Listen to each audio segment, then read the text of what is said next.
Hello, Assalamualaikum. Nama saya Ahmad Zulhairi bin Mansur. Nombor metrik 256489. Pelajar tahun 3, ijazah sarjana muda, Sains Ekonomi dengan Kepujian. Video ini ialah sebahagian daripada assignment individu current issue yang bertajuk cabaran dalam pertumbuhan pertanian di Malaysia. Okey, jom kita saksikan.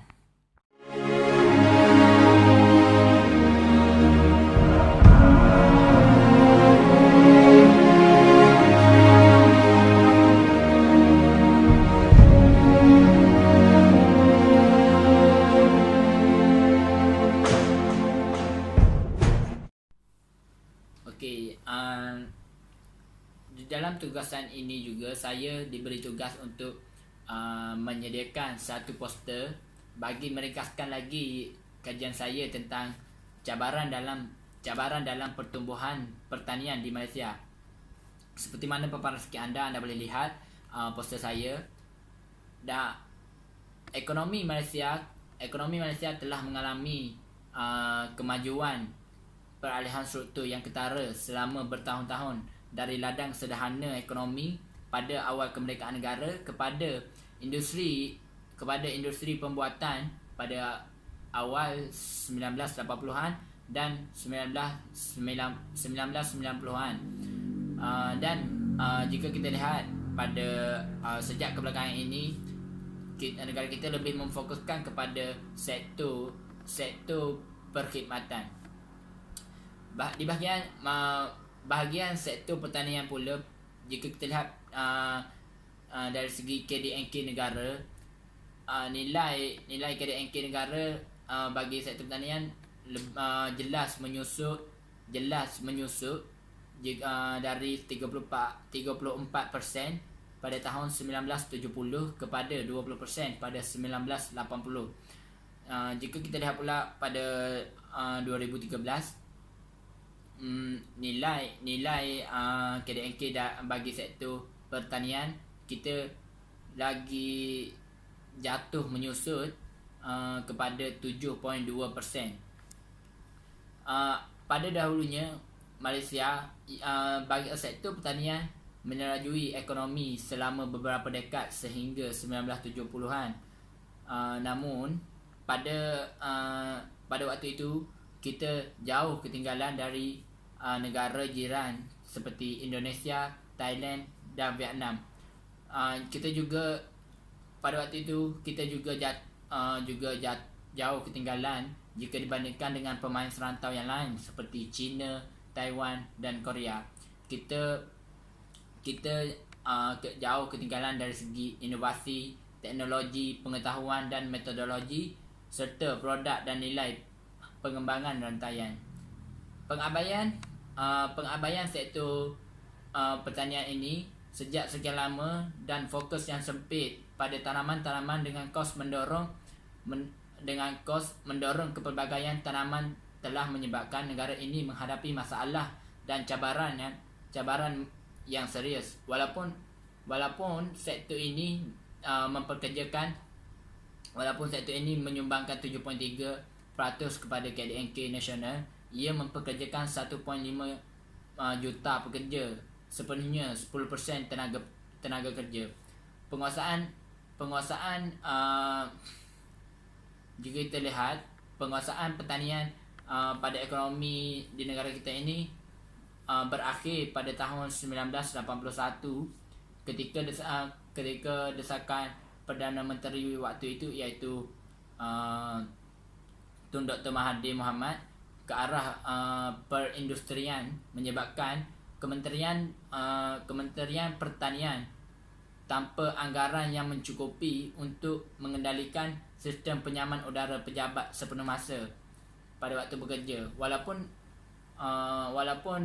sektor ini lagi diperkemaskan oleh pengganti Tun Dr. Mahathir, iaitu Tan Sri Abdullah Ahmad Badawi, melalui peningkatan dana yang besar, namun sektor ini juga tidak pernah pulih sampai sekarang. Okey, jika kita lihat di peringkat global dan nasional, semakin meningkat kesedaran di peringkat global dan nasional, semakin meningkat kesedaran mengenai kelestarian dan alam sekitar dan hijau. Keperhatian kepenggunaan telah menimbulkan sejumlah cabaran yang belum pernah terjadi sebelumnya, yang seterusnya akan dihadapi oleh sektor pertanian di Malaysia. Trend ini tanpa strategi penyesuaian yang mencukupi boleh menghalang kemampuan sektor pertanian dalam jangka masa yang panjang untuk terus menyumbangkan kepada pembangunan sosioekonomi negara, terutamanya ekonomi luar bandar. Creating bar graphs. Suppose we decide to collect data about the number of... Okey, kali ini saya akan membentangkan tentang jumlah hasil padi yang dikeluarkan di Malaysia. Jika dilihat pada graf ini, jumlah padi yang dihasilkan di Malaysia ini adalah stabil, tidak terlalu tinggi, tidak terlalu rendah. Dari segi sejarah, pengeluaran beras di Malaysia hanya menghasilkan 60 ke 70% penggunaan negara. Ini bermaksud hasil daripada padi beras yang dihasilkan hanya dapat diberi kepada 60 ke 70% populasi di Malaysia. Kira-kira 200,000 petani padi yang berumur di ladang antara 1 hingga 5 hektar menghasilkan padi di negara ini. Petani di negara kita ini kebanyakannya tidak memiliki peralatan mekanikal. Jadi mesti menyewa daripada pelbagai kontraktor melalui proses pengeluaran. Oleh kerana undang-undang syariah mengenai pewarisan, pemilikan tanah terus dipecah antara keluarga, menjadikan pertanian dari padi menjadi lebih sukar. Sebahagian besar tanah terbiar, dianggarkan seluas 119,273 hektar dapat dilihat di seluruh negara ini.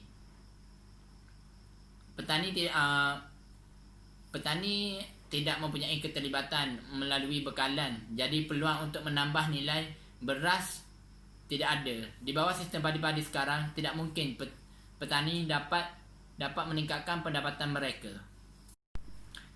Okey, kali ini saya akan membentangkan tentang hasil yang dikeluarkan, hasil getah yang dikeluarkan di Malaysia. Sebagaimana anda lihat di graf ini, hasil yang dikeluarkan oleh getah kadang naik, kadang turun, kadang naik, kadang turun. Hal ini kerana harga komoditi getah yang tidak stabil. Hal ini kerana harga komoditi getah yang tidak stabil. Jika dilihat pada hasil KDNK yang dikeluarkan oleh getah ini, hanya 7.1% daripada hasil pertanian, 7.1% daripada hasil pertanian yang dikeluarkan oleh getah.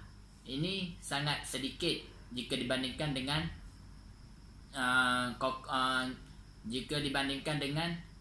kelapa sawit. Namun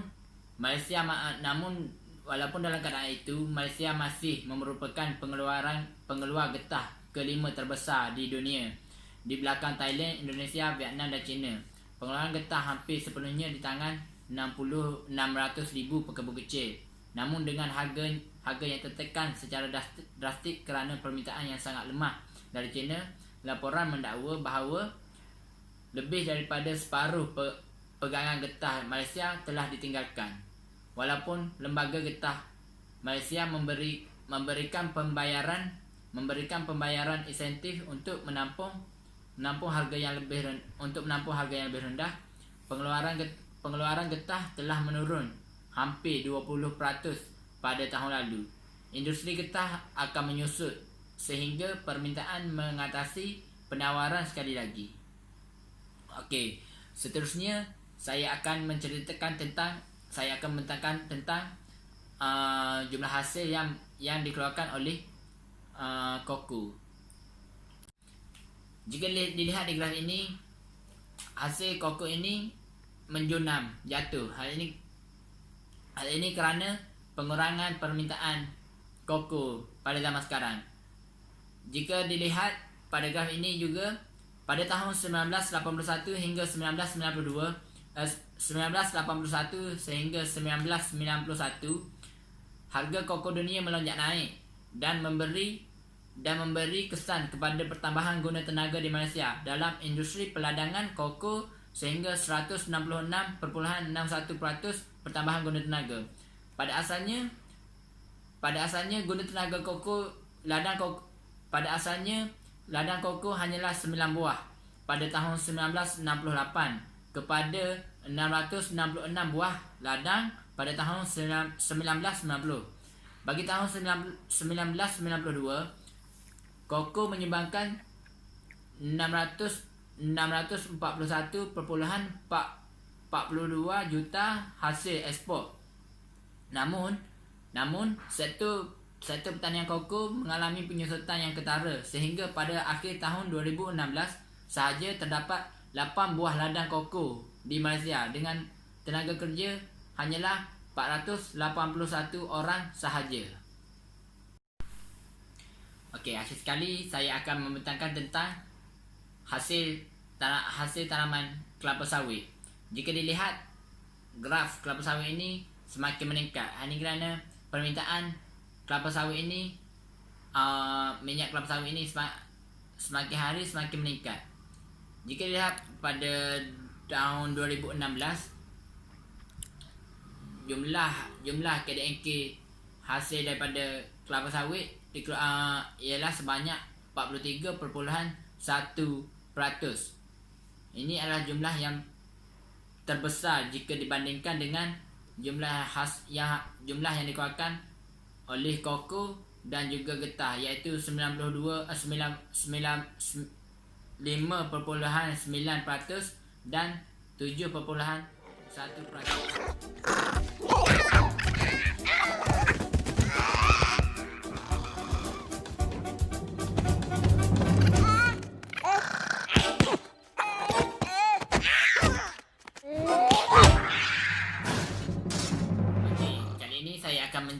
Saya akan menceritakan tentang cabaran yang dihadapi oleh pertumbuhan pertanian.